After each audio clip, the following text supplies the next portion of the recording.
All right, what's up guys? Today I'm going to be talking about a lot of the most important things that I'm going to be doing, that I am doing to essentially execute a mini cut. I wouldn't necessarily call this, I don't know, traditional mini cut. I am just kind of cutting, but we're going to go over nutrition, so it will include a full day of eating, but it will be a little bit shorter than the last one. My calories are now down like another 500 from the last video, so I'm pulling out a little bit more of the diet hacks, pulling out all the stops kind of thing. We're going to talk a little bit about training and how I change my training a little bit while I'm cutting or while I'm dieting, just to make sure that I am essentially maintaining as much muscle as possible.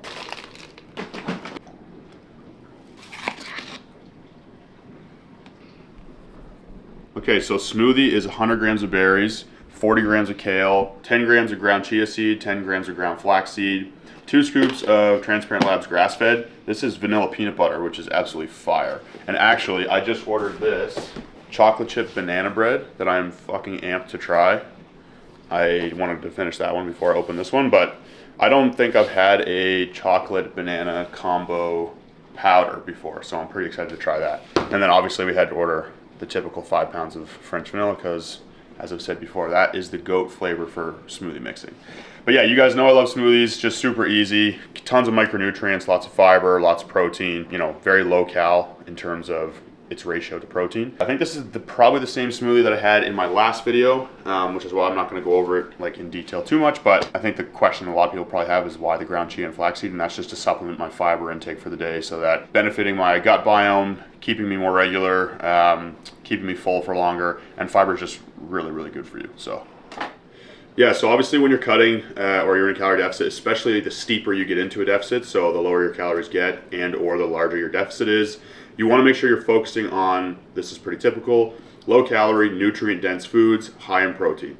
And that's going to be the theme for like all of my meals today. This is a very good example of that, like I just said, and that's the theme that I'm going to try to take through all the rest of my meals as well. I mean, I eat the same thing every single day because personally, I would rather the structure and like lack of brain power that it requires to just have my meals laid out for me than be able to kind of eat something different every single day, because then I have to decide what each meal is going to be, and then I have to use brain power for that, and I don't have a lot of that to go around. So yeah, I'm going to have this smoothie for breakfast, and then I'm going to go for a walk, and then I'm going to have my pre-workout meal, and I'm going to hit the gym. And today I've got chest, biceps, and calves, I believe. A brief note on the walk, like just increasing your step count is a very effective way to increase your caloric expenditure a little bit each day and make sure you're kind of standardizing your energy or caloric expenditure. So cardio is one of those things that, like, honestly, it is a factor, but it's way easier to like eat 200 calories less of food than to increase your energy expenditure by 200 calories by doing 200 calories more worth of cardio. Whereas walking is obviously like very low effort. It's not going to create any additional fatigue that's going to affect training, and it's just kind of an easy way to, over time, scale up your energy expenditure. So right now I'm just doing 8,000 steps a day, which is obviously not very much, but I don't really need to push that hard right now because I'm still, I don't know, probably 15% body fat or something like that. Obviously, if I was trying to get like stage lean, like my steps would be very high, I'd have high cardio, my calories would be low, etc. But yeah, don't underestimate the value of steps just from the standpoint of a super easy, accessible way to increase your energy expenditure in like a relatively trackable and reliable or measurable way.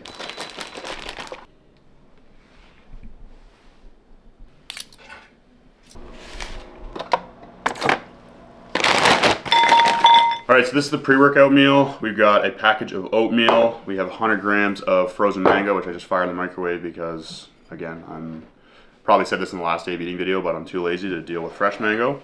And honestly, that's fine. And then this is 100-ish grams of chicken, boneless, skinless chicken breast, and then 220 grams of potato with a little bit of salt and then some low sugar barbecue sauce. The big change that I've made in my meal plan from the last day of eating video that I posted is basically subbing out almost all of my carbs for potato. And that's just because potato is extremely satiating, nutrient dense, and way lower calorie than most other carb sources. The only reason I have these two in is because this is my pre-workout meal. So, oatmeal will contribute a little bit to my fiber intake, and it's not so much that oats are like quick digesting carbs, because they're not really. They're just to supplement my carb intake a little bit with something other than more potato, because I actually don't really like potato, but you know, we got to do what we got to do. And then fruit is just because obviously fruit's good for you. Again, we want to make sure that we are having a good micronutrient to calorie ratio when we're in a deficit. And then fruit contains fructose, which before it's released into the bloodstream as glucose needs to be processed by the liver, so it will delay the kind of release of those carbs that will be available for me to use by a little bit. So the theory is that, you know, maybe toward the end of the workout that those will potentially be available to use. Again, I don't think that's like super necessary to really focus on. Ultimately, the main things that are going to be like 95% are, you know, of driving progress is just going to be ensuring that you adhere to your macros, your food selection is good in terms of micronutrient density, and that, you know, you're able to hit your macros within the run of a day.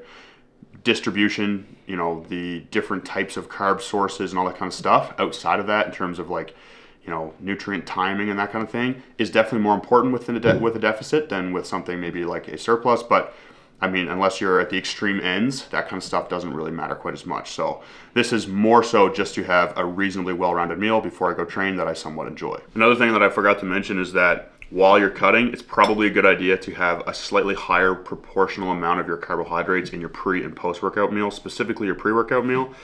I think I mentioned this maybe in the last video too, but it's just to obviously facilitate exercise performance while you are in a deficit. Carbohydrates are necessary for kind of maximizing your performance in the gym. And performance in the gym is essentially the stimulus that's going to tell your body to keep muscle. Even if your protein's super high, if your stimulus in the gym is terrible because your training is inappropriate for being in a deficit or inappropriate for your context, then your body's just not going to keep the tissue because it's either just doesn't need to, or it has too much fatigue, you're not able to access those motor units, and then therefore they're not going to get trained. That's essentially what tells the body to keep those muscle fibers hypertrophied and keep that muscle there. So that is all to say that it is important to kind of do what you can to maximize your performance while you're in a cut if you want to maintain the most muscle possible and or even grow some.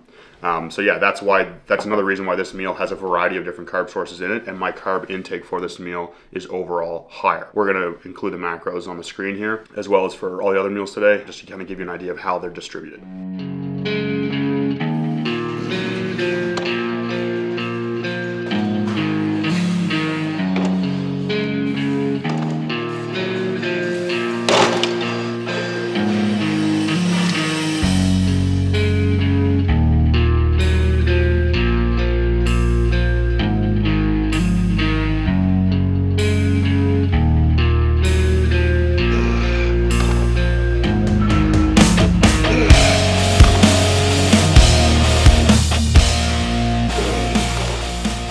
So the biggest differences that I've made in my training since moving into a bit more of an aggressive deficit is ultimately just accommodating for the fact my recovery is going to be a little bit worse. And that's really the best way to attenuate like poor recovery, is by just giving your body less to recover from. And so essentially what I'm trying to do is improve my stimulus to fatigue ratio. And so that involves doing a little bit of less volume because I can't recover from quite as much. Not a ton less, like I might drop 1 or 2 sets off for a muscle group per week, and then I'm able to recover from that. Whereas maybe it's 1 or 2 sets more per week that I'm able to recover from when I have a little bit more food. It's also a matter of using less stretch position exercises, because stretch position exercises are going to create more fatigue just because they create more muscle damage, and that's going to obviously be hard to recover from when you have less food. And then not doing super high rep sets, that's obviously something that we know creates more fatigue, because with each contraction you are creating metabolite accumulation and you are going to create more fatigue with each contraction. So those are just some things to keep in mind. A lot of times when I have with my clients, for example, when they go into an aggressive deficit, I will pull their volume back a little bit, not until it needs to be pulled back, but if we start to see a little bit of a plateau with the training that was working for us while we were in a surplus, then I'll pull that volume back just a little bit to kind of keep that progression rolling, or to at the very least ensure that we're not beating them up physically or accumulating a bunch of unnecessary fatigue that's not even really benefiting us because we can't recover from it anyway.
probably have another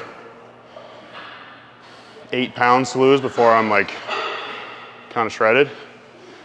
What I'll probably do is just keep my calories where they're at right now and just watch the weight drop. And then when the weight stabilizes, see where I land. I might just stay there. My calories right now are like pretty comfortable. Like I'm not really struggling, but I wouldn't really want to put them much lower. So I'll probably see where I land in terms of body composition after these calories kind of like hit their fat loss plateau, and then go from there. If it's lean enough, which because I've lost a lot of tissue over the last couple months from injuries, I'll probably just stay there and look to regain that lost tissue. So then I'll look pretty decent at that body weight or at that body fat, and then just really, really slowly work my way up from there so that I'm maintaining a relatively lean body composition. Because that was kind of the goal. I was tired of like, my injuries were preventing me from training hard enough to actually gain tissue. So I was kind of just maintaining, but then I was losing some muscle and maintaining the same body fat.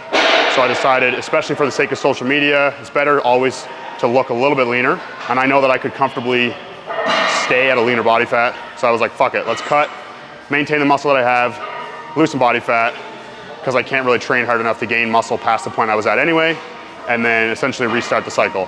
And that's basically what it's all about, is like, get to a point where you don't want to get any fatter, cut down, and then very, very slowly gain up again using a very, very minimal surplus.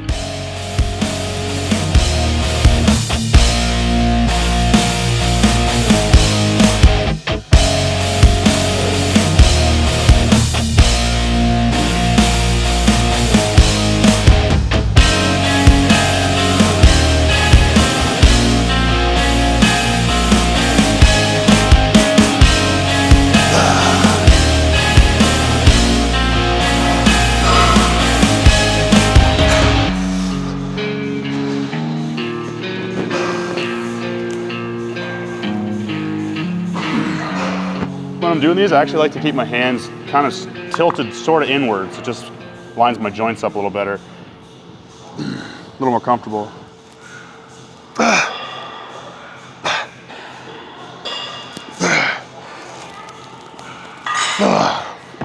right, so post-workout meal is very similar to pre-workout meal, just a little bit lower in terms of carbs.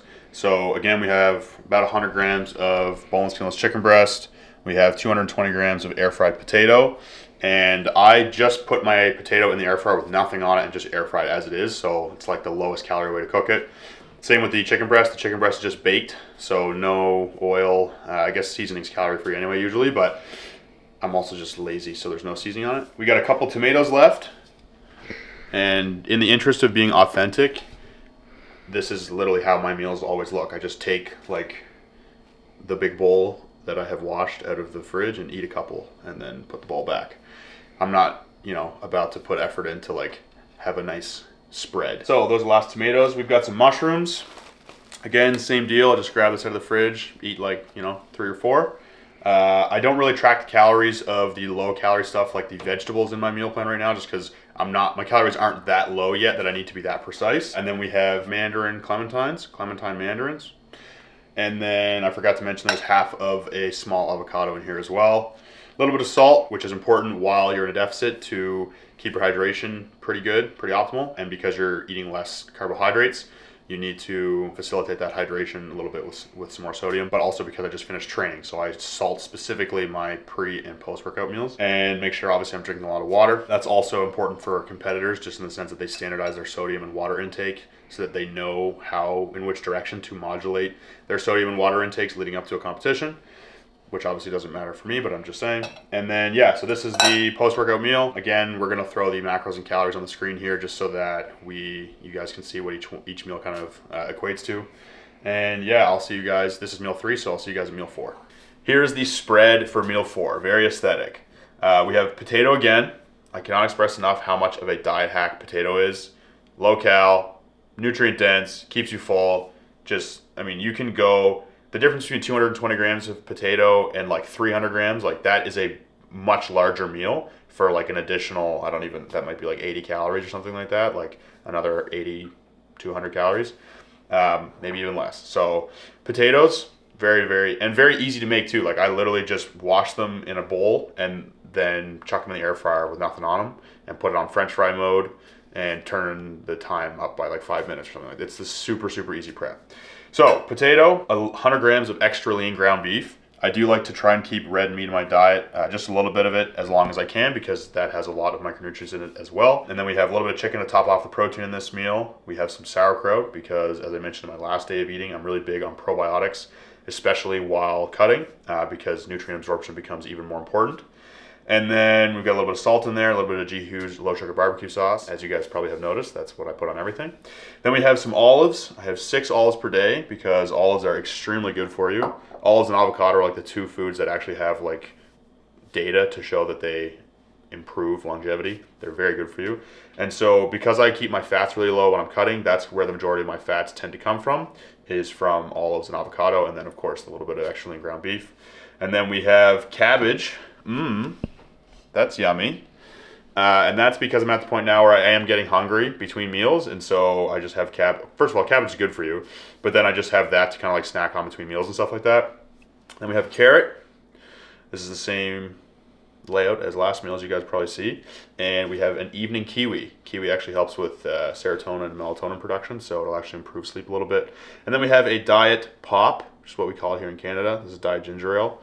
Again, because this just kind of helps satisfy cravings and keep me a little bit full, especially with the carbonation aspect to it. So yeah, basically, especially compared to my last day of eating, this day or the last kind of food diet video, this one is very similar, except that I replaced a lot of the more calorically dense carb sources with potato. So I still want to keep in all of the micronutrient dense sources of food that I have, like fruits and vegetables. Those don't really get modulated very much unless calories are getting really, really low. We generally just kind of, like I said, pull the more calorie dense carb sources, fat sources, that kind of stuff. Scoops of protein per day. You should get all your protein from whole food sources. I go through 4 scoops of protein per day. You should get all your protein from whole food sources.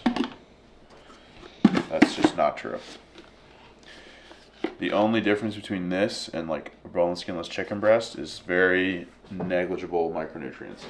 Honestly, I really do feel like protein powder is, especially when you're bulking, if you don't have a big appetite and you gotta get your protein in, it's easy to get all your protein in with protein powder because it's easy to drink calories. Well, not that it's easier to drink than to eat. And when you're cutting, it's a pretty reliable, lean protein source. So it's really useful in both contexts. Basically want all of your calories when you're cutting to come from nutrient dense sources, except for protein. And that's, well, I mean, even for protein, I suppose too, but generally speaking, like, you want to get the most micronutrient bang for your macronutrient buck, if that makes any sense. All right, so meal 5 is another smoothie. I mean, you guys know I'm just super lazy, so I'm all about efficiency, and that's why this is a smoothie. But I have before, especially when my calories were really, really low and I was kind of dealing with more cravings and stuff like that, I did kind of replace this smoothie with more of a like yogurt bowl, sort of. So I would take the protein powder, mix it in with 0% plain Greek yogurt, and then put the berries in that, and then put like some artificial sweetener on it if necessary to kind of make it a little sweeter. And so I would still basically get everything that I had in this except for the kale, because I would also actually put the ground chia and flaxseed in there as well.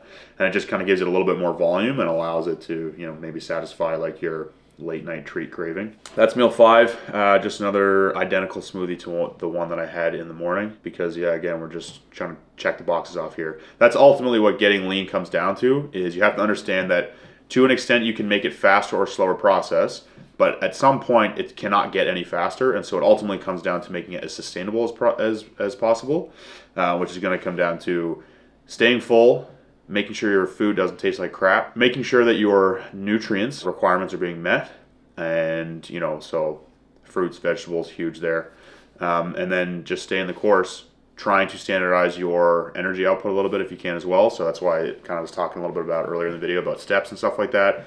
Cardio is ultimately not going to play a massive role in your fat loss unless it's the only thing that you have left, the only variable you kind of have left to mess with, which would be for like, competitors who are trying to get like single digit body fat and leading up to a competition or a show. So yeah, I hope that there was some advice in this video that you guys could use, and I hope you kind of enjoyed watching and following along, and I appreciate your guys' support, and I'll see you guys in the next one.